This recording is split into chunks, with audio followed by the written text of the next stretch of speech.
Eh, como simples representaciones pasivas de un entorno sobre el que se impone el ser humano, o si bien les va, las interpretan desde cuestiones o pensamientos mesoamericanos muy posteriores. Por ello, este trabajo de investigación tiene como pregunta central el por qué y para qué figuraron zoomorfos los antiguos pobladores de Chupícuaro. Esta pregunta en sí abre la puerta a otras maneras de mirar el mundo de una sociedad aún poco conocida en el occidente de México.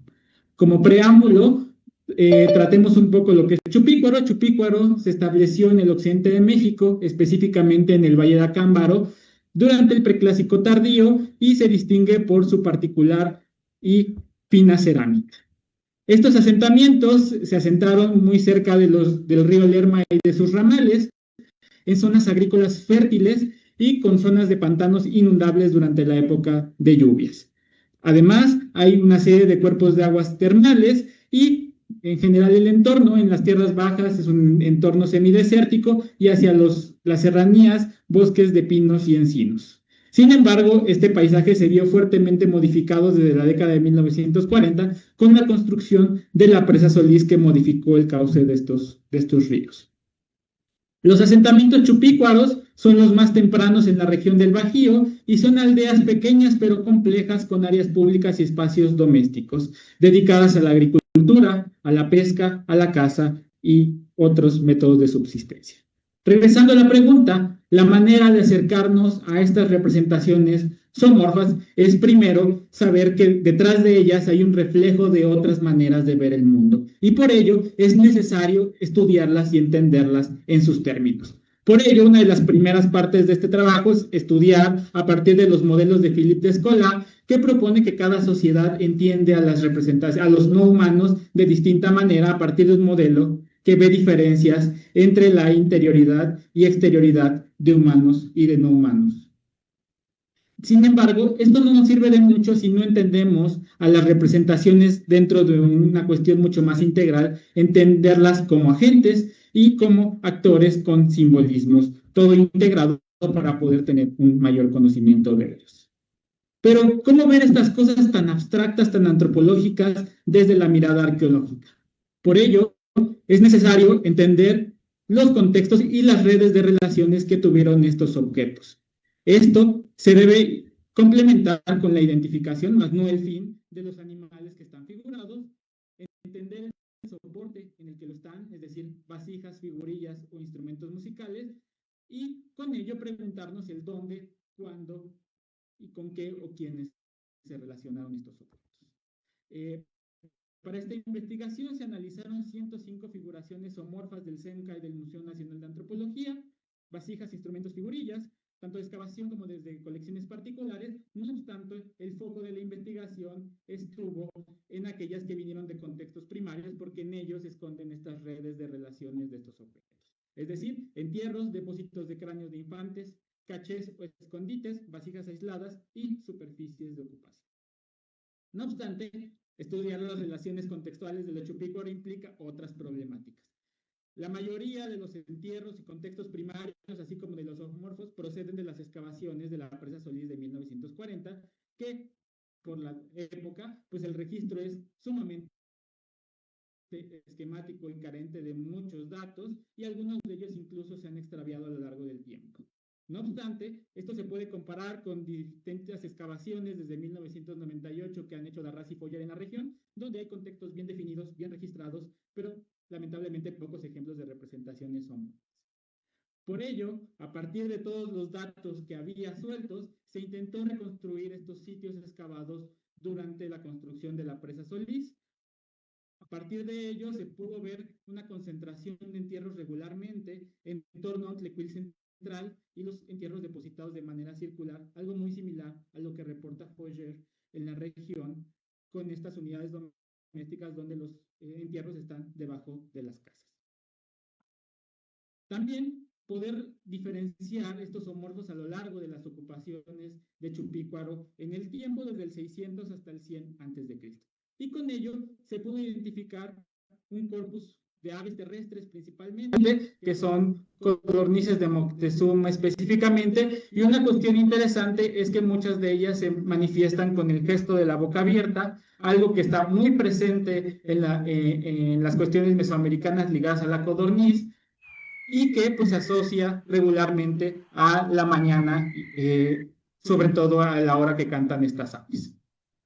En contexto, vemos que las aves terrestres dominan la parte temprana de Chupícuaro y es el animal más frecuente en estos contextos primarios. Cuando están presentes en entierros, están en entierros con ajuares sencillos, a veces siendo los únicos recipientes que acompañan al difunto, y vemos que esta representación con la boca abierta es común en general en las fases tempranas del occidente de México. Cuando están en depósitos de cráneos, aparecen en ajuares mucho más complejos e incluso en instrumentos musicales. Y también, aunque nada más es una, también aparecen presentes en interfacies de patios hundidos, lo que nos habla de que estas figuraciones no solo estuvieron en contextos sellados. También se reporta la presencia en la muestra de aves acuáticas, principalmente patos, zambullidores, pelícanos, gallinetas. Algunos de estos interesantes porque la identificación propone algunas aves migratorias que estarían llegando al Valle de Acámbaro en la época de secas. Las representaciones de patos aparecen principalmente en la parte tardía de Chupícuaro, a diferencia de las aves terrestres. Son vasijas que acompañan a los adultos únicamente, a diferencia de las aves terrestres que pueden estar con niños y con adultos, y están debajo de entierros en estas posibles unidades domésticas, y en el caso del TR6 asociado a patios hundidos de planta circular. También, cuando aparecen asociados a los niños, aparecen figurados en instrumentos musicales, posiblemente reconstruyendo estos rituales funerarios como ha propuesto Foger en estas escenas complejas. Lo importante también es que todos los patos, tanto en vasijas como en figurillas, están mirando hacia el poniente. Aquí una de las hipótesis que se propone es que posiblemente estén mirando hacia Cuitzeo, que sería el receptáculo más importante de aves migratorias durante la época de secas. Identificaciones de perros. Tenemos en vasijas, en figurillas, en braseros, y ahorita vamos a ver un poco el cambio en las formas, cómo se están representando. Usualmente recurrimos al perro como un compañero del difunto, sin embargo en Chupícuaro solo hay 3 adultos y un niño con ajuares que cuentan con una vasija en forma de perro.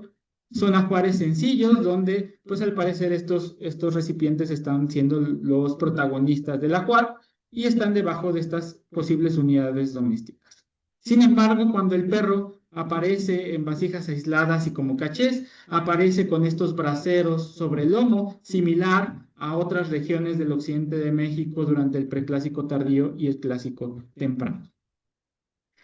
Cuando aparecen en depósitos, por ejemplo, aparecen en escenas complejas, y sobre todo llama la atención estas representaciones de perros con el lomo rayado, que son presentes en Colima, en Jalisco, durante fases de ocupación temprana, en Chalco, y aparecen en diversas ofrendas, en el caso de Colima, por ejemplo, asociada a una reconstrucción de un parto, en el caso de Chalco y en el caso de Valle de Mascota, acompañando restos de mujeres con patologías. Los perros son los que están mayormente figurados en figurillas, en superficies y rellenos de estas estructuras domésticas y también asociados a estos patios hundidos, que habla de que pues estas representaciones estuvieron más allá de entierros y de ofrendas. Pero, ¿qué pasa también con estos entierros? ¿Dónde están los perros en Chupícuaro? Aparecen también debajo de estas unidades domésticas, que llama la atención porque sería el lugar donde se están destinando a enterrar los grupos de parentesco en Chupícuaro, y los perros están siendo enterrados de manera aislada dentro de la unidad doméstica, incluso con ajuares propios para el perro, un fenómeno similar a lo que ocurre en Tlatilco. Es común ver en las representaciones del occidente mexicano la presencia del perro dentro de las unidades domésticas, e inclusive ver asociadas representaciones de mujeres con estos cánidos. Y una de las vasijas más llamativas dentro del análisis o esta vasija que mantiene abstracciones en el cuerpo del animal, pero un rostro humano. Esta vasija apareció en el ajuar funerario de un perro en la presa Solís, y entonces es llamativo cómo se están representando estos animales. Muchas veces las interpretaciones a priori mesoamericanas en estas cuestiones es pensar una cuestión de nahualismo, por ejemplo. Sin embargo, por el contexto habríamos de cuestionar si no está mostrando en estas figuraciones una posible interioridad humana de alguno de estos cánidos. Representaciones de cánidos con rostros humanos son comunes en el preclásico en Mesoamérica. En Tlatilco y el Valle de Mascota encontramos algunos ejemplos. Ya para terminar, algunas identificaciones de otras especies que, pues, al ser únicas, pues no pudieron dar mayores datos.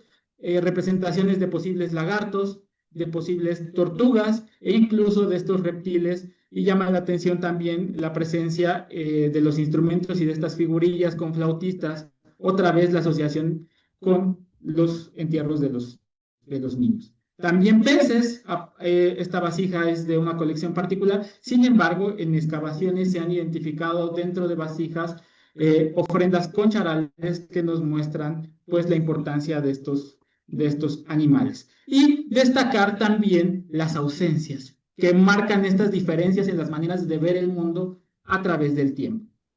Por ejemplo, el venado está muy presente en los restos, pero no hay identificaciones de venados, que posteriormente en la región y en el occidente de México será importantísimo. La manera de figurar cambia de la tridimensionalidad a la bidimensionalidad en las vasijas.